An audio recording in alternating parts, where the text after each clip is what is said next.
Hello class, I welcome you all to this session. This session we are going to learn about the various forms of business organization. So, what are the various forms of business organization? You have the sole proprietorship, partnership, joint Hindu family business, cooperative society and joint stock company. Now, we are going to learn about all these things in depth. So, first, we are going to learn about sole proprietorship. Sole proprietorship is, you can see in the picture that person is sitting and he is selling vegetables, okay, like which there are a lot of sellers and there are a lot of buyers. Now, this person is only responsible for his business. He has to invest capital, he has to earn profits, he will take all the profits. If in case he incurs loss, he has to bear the loss. There will not be any person, so it is a single ownership. Okay, so sole means it is one, it is single ownership. No other person can come into the business.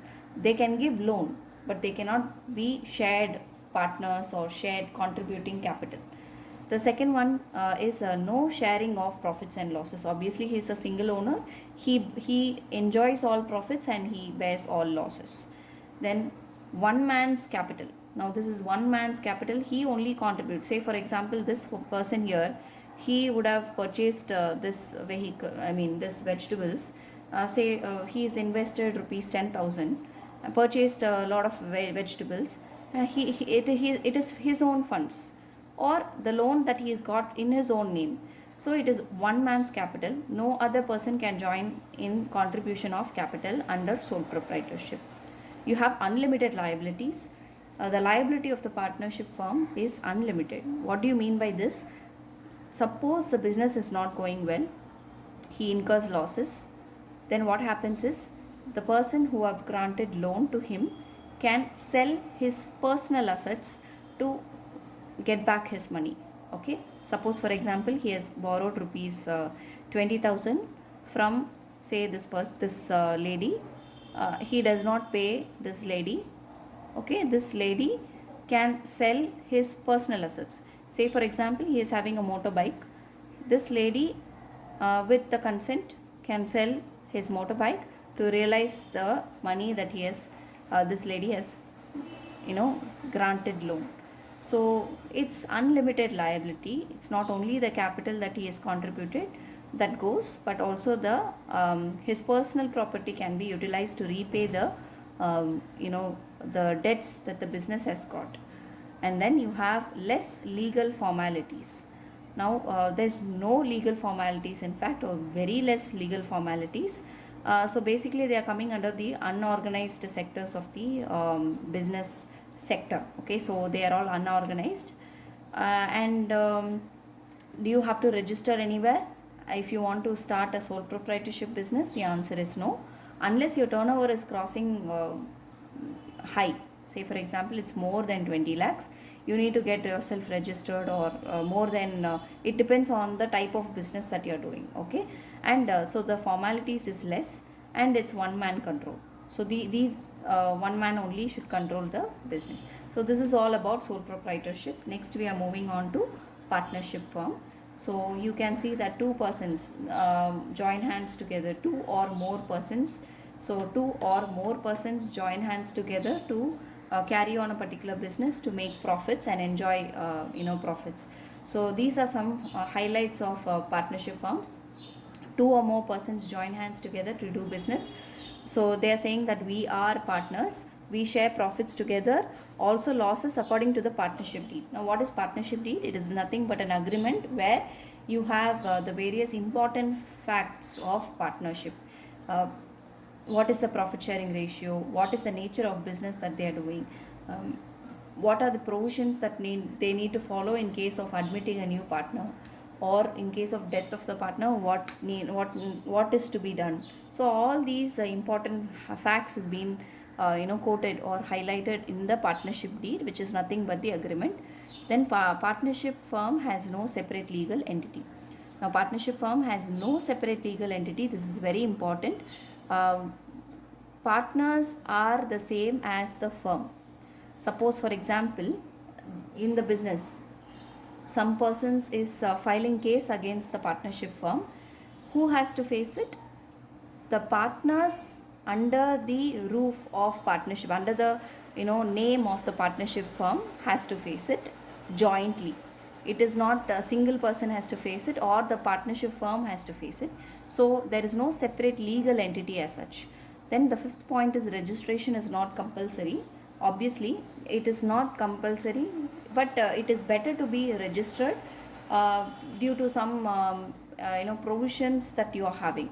Okay, if you are registered, it is better. So we will see that once we are coming to the registration, but registration is not compulsory as of stated.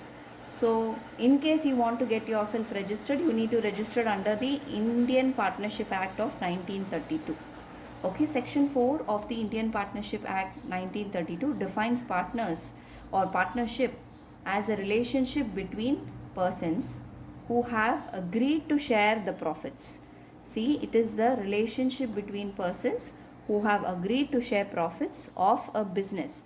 So it is only business, it is not any other activity. Okay, carried on by all or any of them acting for all. Now this point is very, very important, and it's interesting also. See, either all of them carries the business, or only one person carries the business on behalf of other persons. So partnership, it is like by all or any of them acting for all. Maybe he is only contributed capital, and this person has only contributed capital. He runs the entire business. So in that case also it is called as partnership. Or all the persons contributed capital and they are actively involved in the partnership firm, then also it is called as partnership. So this definition is very important.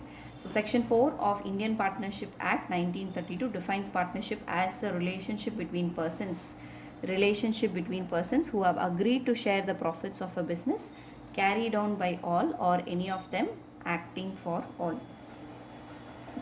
Now the next is we are going to learn is the features. Now formation, under formation, agreement. See, first is the formation. Agreement becomes the base of the relationship between the partners. Even without the agreement, you can just have an oral agreement to start a partnership, but it's better to have it in the written form, because at the later point of time, partners may be undergoing some conflict or some difference of opinion. It is always better to have the agreement in the written form. Then co-ownership of property does not amount to partnership.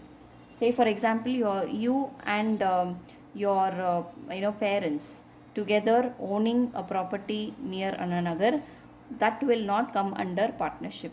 Suppose you are doing it as a real estate business, then that is a different thing. But here mere co-ownership of property does not amount to partnership. Doing a business together is called partnership. See, this business is very important. Or if you just take this business, or doing any activity together will not be partnership. Doing a business together is called as partnership. Two people join hands and doing charitable work is not obviously partnership. You go to an ashramam, you and your friend go to an ashramam and donate something, or you do some social service and come regularly. Even if you are doing regularly, then it is not a partnership, because it is not profit oriented, it is only service oriented. So it is not profit oriented. Any business that is done with the aim of sharing profits is called as partnership. The next one is, you have the number of partners. The minimum is 2 and the maximum is 50. Beyond 50, you need to convert this partnership into any other form of business. Mostly it will be joint stock company. Then you have the liability. The liability is obviously unlimited. If the partnership is doing business and suppose there is some difficult times where the business is incurring a lot of losses, it is not able to repay its debts, the business debts, then the personal assets of the partners may be brought in to pay off the debts of the business. So that's not good. So this is one unattractive point, but this is the truth, that partnership firm merely having unlimited liability. Partners are jointly and individually liable for the property of firms, payment of firm's business. See, they are jointly and individually liable. Okay, so this point is very important, jointly and individually.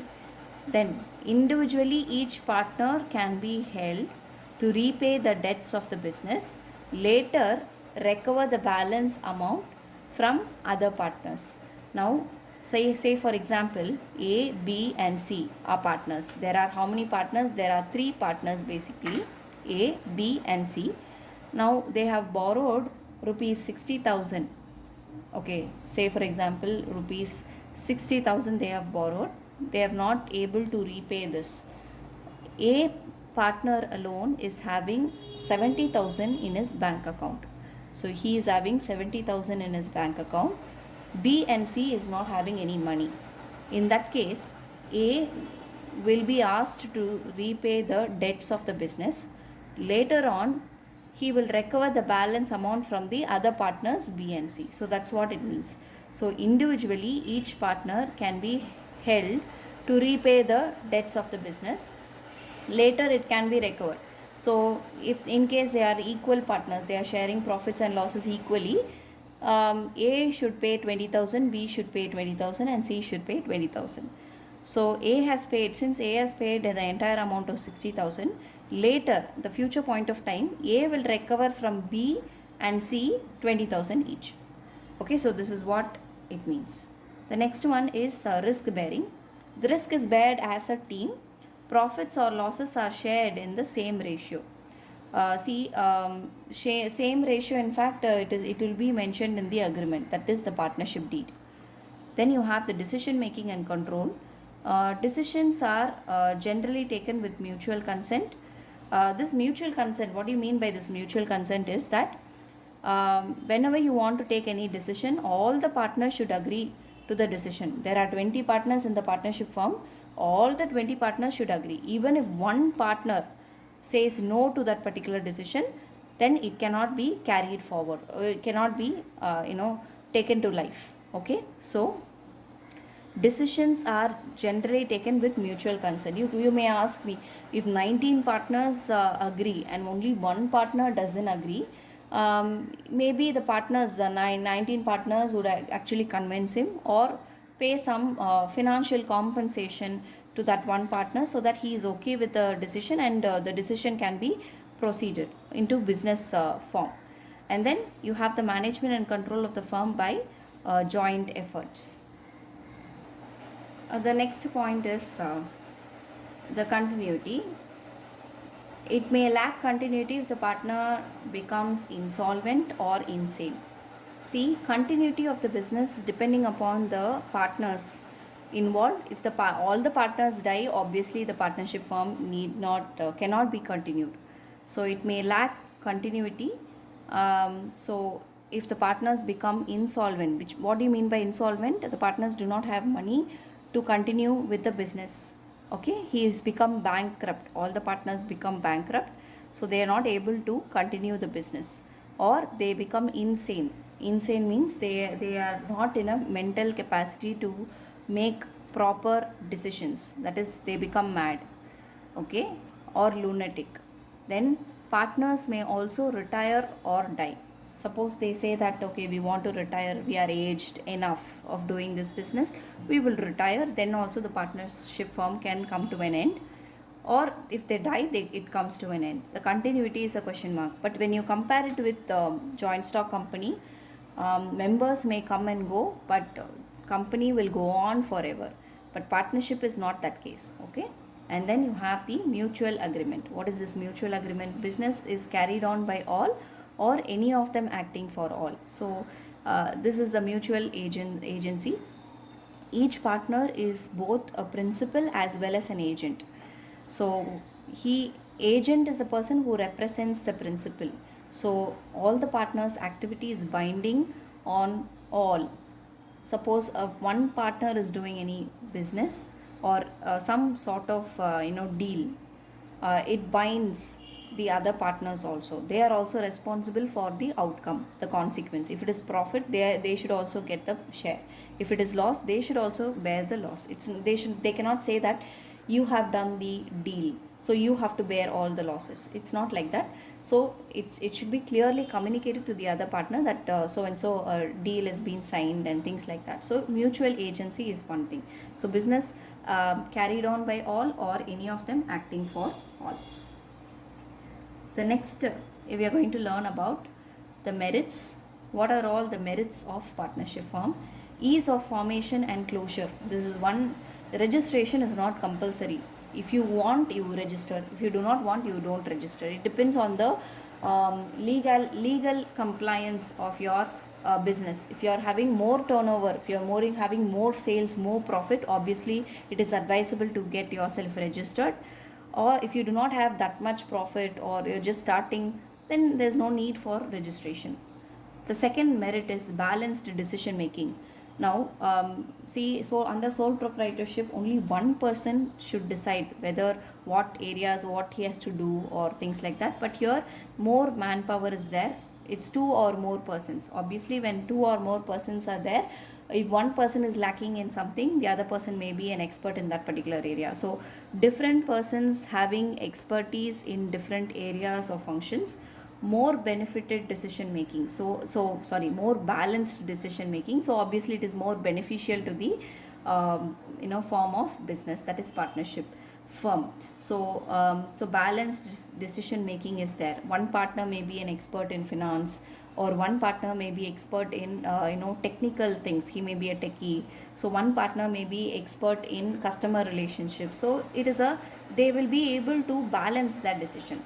Then the third one is the more funds. You have more funds compared to sole proprietorship, because partnership, each one should contribute their own capital. Suppose there are 20 partners, 20 partners contribute capital. So one partner contribute பண்றதுக்கும் 20 partner, one person contribute பண்றதுக்கும் 20% contribute பண்றதுக்கும் there is a difference, right? So more number of capital when compared to sole proprietorship, but lesser when compared to joint stock company. Then you have sharing of risks. It reduces the anxiety, burden and stress on individual partners. Obviously under sole proprietorship, he has to take an entire burden of risk, or entire burden of stress, but here the risk is shared. The secrecy, the fifth point, that secrecy is maintained. The firm need not publish the accounts and submit its report. Like a joint stock company, for everything the joint stock company has to publish a report, and they have to publish their accounts, the financial statements or books of accounts. Every year they have to do it, or every quarterly they have to show how much is the profit that they are made and things like that. So in that kind of a situation is not for a partnership firm. They need not publish. So secrecy, so confidentiality of information is maintained. So these are all the merits of partnership firm. The next one is demerits of partnership firm. So you have the unlimited liability. The personal assets may be used for repaying the debts in case business assets are insufficient to pay business debts.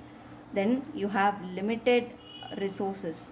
Obviously when comparing to the joint stock company, the resources in terms of number of partners and contributions may be limited.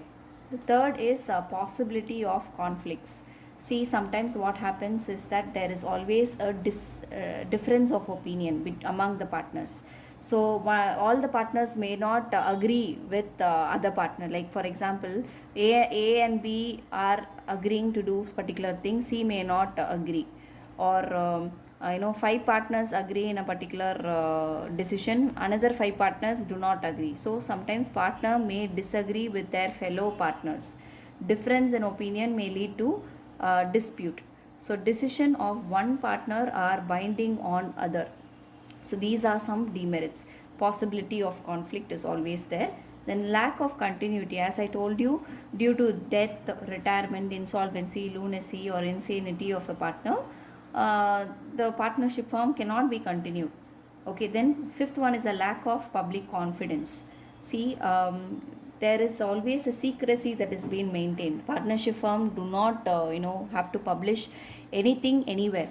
It's the business secrets can be maintained, but it is also a disadvantage because public may not trust them. They do not know what exactly the partners, what business they are doing, unless and until they are registered. At least they have a partnership deed. That also the important points only to be highlighted. Not everything can be published. So firm is not legally required to publish its financial report or other related information publicly. Thus, it's difficult to ascertain information about partnership firm. So these are all the demerits of partnership firm. So we have completed what is the features, what are the merits and demerits of partnership firm. In the next class, we will be learning more about partnership firm. Thank you, class.